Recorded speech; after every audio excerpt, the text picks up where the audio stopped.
السلام عليكم، مرحبا بكم معايا في فيديو جديد. في الفيديو ديال اليوم غادي نحضر معكم واحد الحريشات مالحين بواحد الحشوه تتجي لذيذه. نتمنى تتبعوا معايا المقادير وطريقه التحضير. هنا بالنسبه للمقادير عندي 4 الكيسان ديال العنبه ديال السميده الموين ديال الحرشه اولا نص كيلو. عندي نص كاس ديال الزيت، عندي خماره ديال 7 غرام. انا غادي ندير معكم المقادير باش ما نطولش عليكم. عندي الخماره، نص معلقه تقريبا ديال الملحه، شويه ديال السكر باش تجينا محمره ما تبقاش لينا بيضه. ما نكتروش باش ما تجيناش حلوه. العاديه اصلا اللي تنديروا زعما الحرشه راه فايت ليا دايرها معكم الحرشه ديال الزنقه، تنكثروا فيها السكر. تقريبا تنديروا واحد 4 كاس ديال العنبه ديال السكر. وهنايا غادي نديروا هاد القياس ديال الخميره تقريبا نص معلقه صغيره.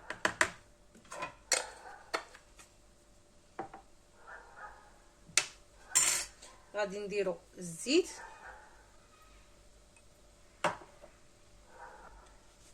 وغادي نبسبسوا في المكونات ديالنا. بالنسبه اللي عنده الخميره المعجونه ما يديرهاش حتى تيبسبس هاد المكونات، حتى مورا هاد المرحله عادي يضيفها. نبسبسو مزيان.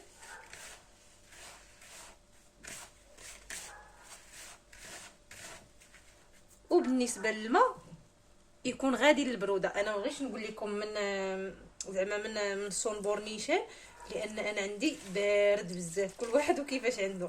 في المغرب فاش نكون في الحال في الحال سخون تيكون اصلا بحال مطيباه باغا تعمري بها تاي. نتوما ديروه عادي من الروبيني عادي. هنا بالنسبه للماء ما نقولش لكم زعما شحال، نتوما عينكم ميزانكم. ها نتوما في الاول خصها تجينا شويه تكون جاريه، ماشي جاريه وانما شويه مايله تكون جاريه ماشي جاريه. نتمنى نكون نشرح مزيان. انتم كما تشوفوا معايا. ونخليوها على جنب وندوزو نوجدوا الحشوه ديالنا اللي هي بالزربه تتوجد، ونتلاقاو ان شاء الله. هنا بالنسبه للحشوه عندي واحد 3 ديال الدروس ديال الثومه اللي حكيتهم. هادو السبانخ اولا الاسبيناكاش، هادو لافاداس يعني مغسولين. اللي بغى يعاود يغسلهم يغسلهم. هنا غادي نضيفهم على هذيك الثومه ديالنا بلا ما نشحروها. غادي نضيف عليهم شويه ديال الزيت، وغادي نديروهم يتشحروا غير شويه، غير يتصهدوا، ماشي تيتشحروا، غير يتصهدوا ونحيدوهم.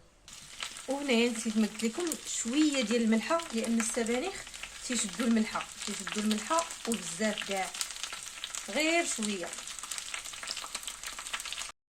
وهنايا غادي ندوزو نشكلوا الكويرات ديالنا ان شاء الله.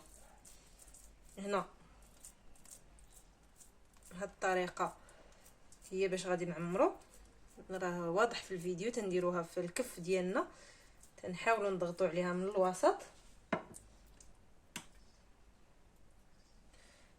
نديروا فيها شويه ديال الحشوه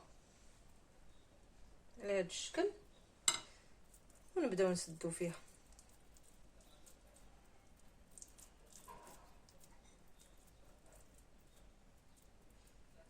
نسدو على هذا الشكل.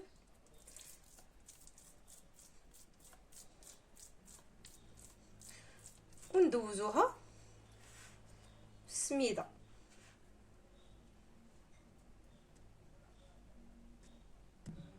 نشارك معكم كاع المراحل.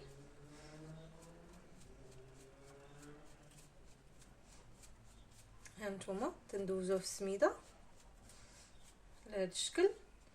ونحطوها بلا ما نقرصوها بلا والو حتى نرجعوا ليها ان شاء الله. ودابا غادي نكمل الكميه اللي عندي ونرجع معكم باش نطيبوها. وسميده مبسبسه بالزيت. وهنا من بعد ما كملتهم غادي ندوزو للطياب ان شاء الله. هنا غادي نحط الحرشه ديالي، غادي نقرصها شويه.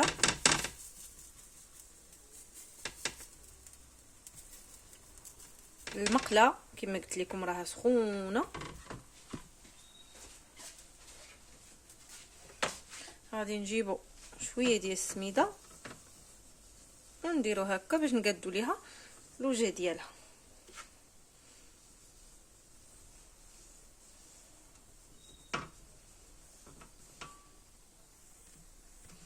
هاد الكرتونه اللي تتشوفوا معايا راه ماشي ماشي زعما من فراغ، لا.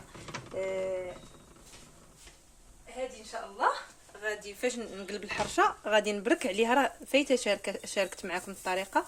غادي نبرك على الحرشه ديالنا بهاد الكرتونه باش ما تيجيوناش هاد الصبعان ديالنا باينين، تتجي الوجه ديال الحرشه مقاد.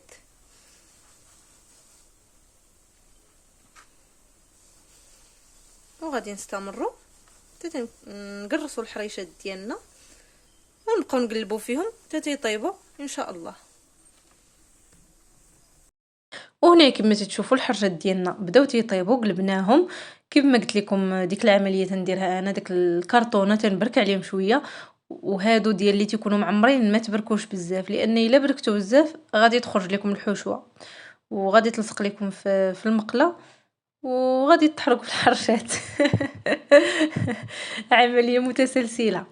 ها نتوما غير بشويه تنبركو، غير بشويه، ماشي بحال الحرشه العاديه. الحرشه العاديه خصنا نبركو مزيان، اما هاد المعمرات غير شويه. وانتم الا ما بغيتوش ديروا ما ديروش ماشي مشكل، غير قادوها في الاول قبل ما فاش يلا تقرصوها قادوها بشويه سميده ولا شي معلقه باش ما يبقاوش دوك السبعان ديالكم يبانوا.